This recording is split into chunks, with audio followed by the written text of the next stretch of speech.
जनाब स्पीकर, अफसोस से कहना पड़ता है यह आज मेरा मेजन स्पीच है नेशनल असेंबली में। ये जो दो बड़ी जमातें ने आज हरकत किया है, मैं समझता हूँ कि पाकिस्तान की अवाम इस तमाशा को पसंद नहीं करते होंगे। जितना पैसा खर्च किया गया इस इलेक्शन में, जितना खून दिया गया इस इलेक्शन में, हमने उन अवाम को मायूस नहीं करना था। और आज का जो एहतजाज है, एहतजाज जमहूरी हक होता है, मगर मैं समझता हूँ कि ये एहतजाज जो ट्रेजरी बेंचेस से भी हुए हैं, ये भी नाकाबिल कबूल था।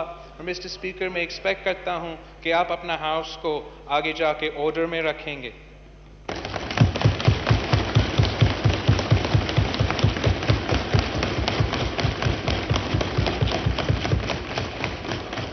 Mr. Speaker, I bow my head in gratitude before Almighty Allah that I have been blessed with the opportunity to be a member of this august house.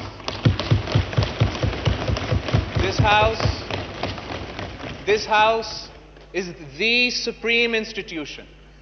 It is the mother of all institutions. It is the repository of the will of the people of Pakistan, the very foundations of which, from the foundation stone to the 1973 Constitution, were put in place by Qaid-e-Awam Shaheed Zulfikar Ali Bhutto,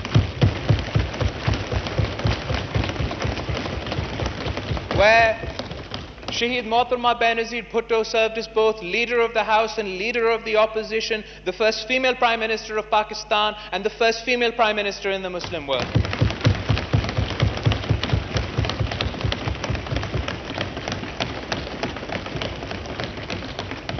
It is indeed a great honor and a challenge for me to be here today.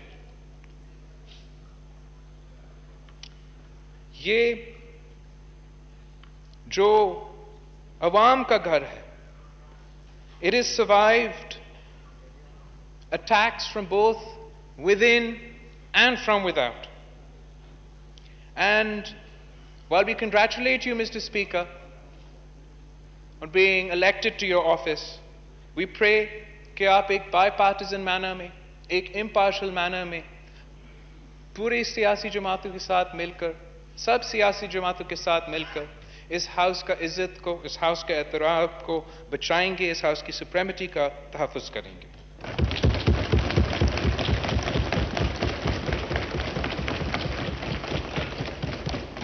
Mr. Speaker, I would like to start by paying tribute to Shaheed Haroon Bilawal and the 20 martyrs of the Peshawar attack.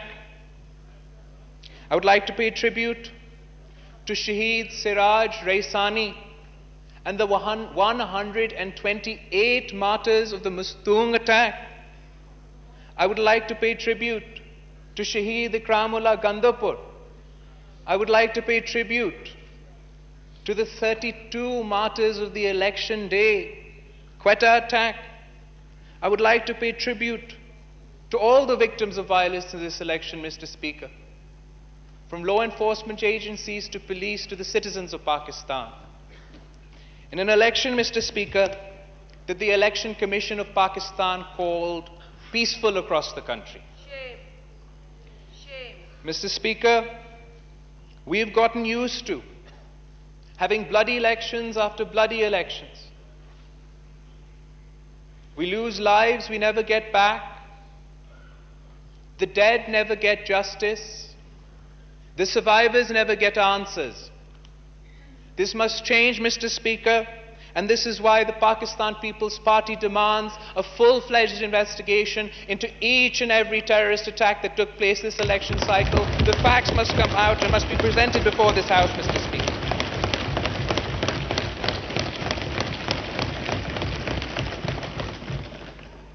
Mr. Speaker, the 2018 general elections have showed us that we have not learned from history, that elections are still manipulated, that there is no level playing field. We saw media hype for some and media blackout for others. We saw some candidates get their results within 2 hours, in others it took 3 days. There was pre-poll rigging, Mr. Speaker, and there was post-poll rigging. Form 45s are missing to this day. Polling agents were kicked out of polling stations across the country. The supposed failure of the RTS system, the continued violation of the Electoral Act 2017. The list is long, Mr. Speaker, and the list is shameful, Mr. Speaker. Despite our reservations, despite having rejected the electoral process, the Pakistan People's Party decided to be a member of this House, to take part of the democratic process, to not allow for any untoward incidents towards our fragile democracy. And we took it upon ourselves to approach other political parties who had not only rejected the results, but also refused to be members of this House. And I thank all opposition parties for agreeing to be part of the democratic process, for agreeing to be part and members of this Parliament, and I believe that the Prime Minister too should thank opposition parties, Mr. Speaker. For if it wasn't for the opposition parties, Mr. Speaker, you would not be sitting on your chair, the Prime Minister would not have his chair, and Khuda na khasta we'd be facing a constitutional crisis. The Pakistan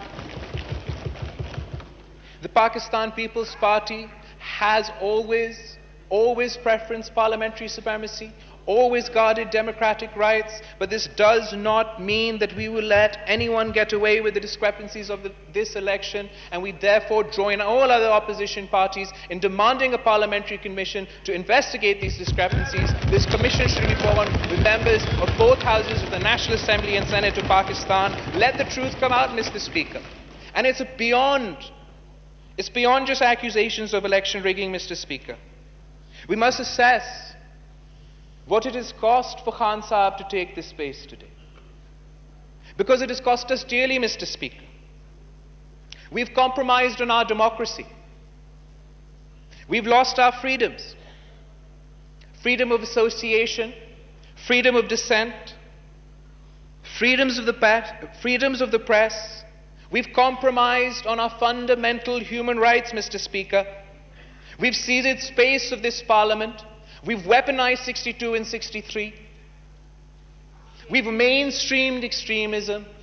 We've exploited religion for political gain. We've pitted one Pakistani against another, Mr. Speaker. And worst of all, we've taught an entire generation of Pakistanis that might is right. I hope, Mr. Speaker, that the price we've paid is worth paying, because we'll be paying this price for generations to come. In addition to these challenges, Mr. Speaker, in addition to these democratic challenges, Mr. Speaker, our country faces many problems. Our Prime Minister-elect has promised to deliver a roadmap within his first 100 days.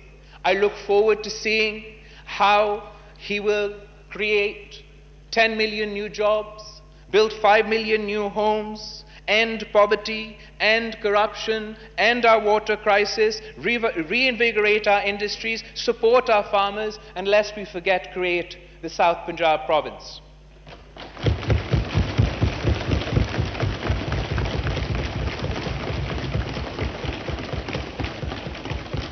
Our economy is in a dire straits, Mr. Speaker. We're drowning in debt. We have an economy that works for the few and not for the many. It is in need of radical reform. I'd like to remind the Prime Minister-elect of some of the promises he made. I believe he said that he would rather commit suicide than take a begging bowl and ask for loans. I believe he said he would not go to the IMF. So we all are in anticipation for what alternative plans will be presented to remove us from these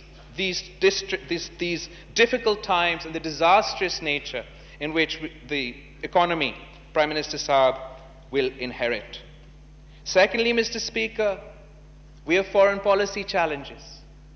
Pakistan today stands isolated We've antagonized our neighbors. We've lost our prestige on the world stage. And while this narrative is hurtful, because Pakistan has sacrificed so much in the fight against violent extremism, Pakistan is seen as part of the problem and not as part of the solution. And while I'm sure the new government will take all efforts to take Pakistan's narrative to the world, to explain Pakistan's position in the world, we also must find the courage, Mr. Speaker, to look inwards.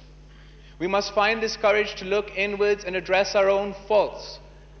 If we do not find the courage to confront violent extremism, it will not only have consequences for our foreign policy, it will not only antagonize the world at large, but it will damage the future coming generations. It will damage the future of our coming generations in Pakistan.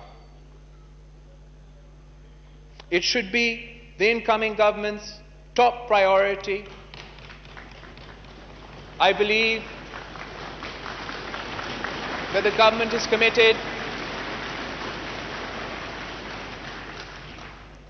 I believe that the government is committed to implementing the National Action Plan, and the opposition will hold them accountable to that promise. However, Khan Sahib got here, Mr. Speaker. He is now to be the Prime Minister of this worthy nation. The people of Pakistan are looking to him to solve their issues through us, the democratically elected representatives of the people. मैं वज़ीर आज़म elect को मुबारकबाद देने के साथ साथ ये याद दिलाना चाहूँगा कि वो किसी मखसूस जमात का वज़ीर आज़म नहीं है, वो पूरा पाकिस्तान का वज़ीर आज़म है, हर पाकिस्तानी का वज़ीर आज़म है.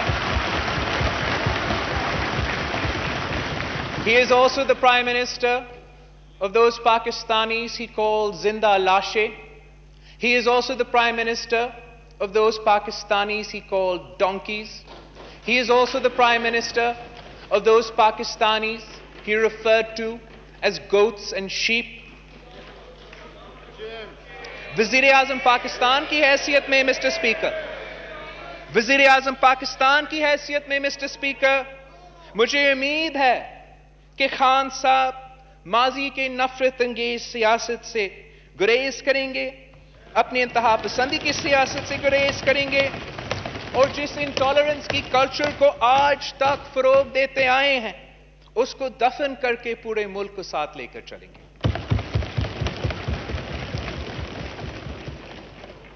Agar the Prime Minister-elect persists in spreading intolerance, fanning the flames of bigotry, if he undermines the dignity of this House or the supremacy of the Constitution of Pakistan, he will have to go through us and he will find us opposing him every step of the way.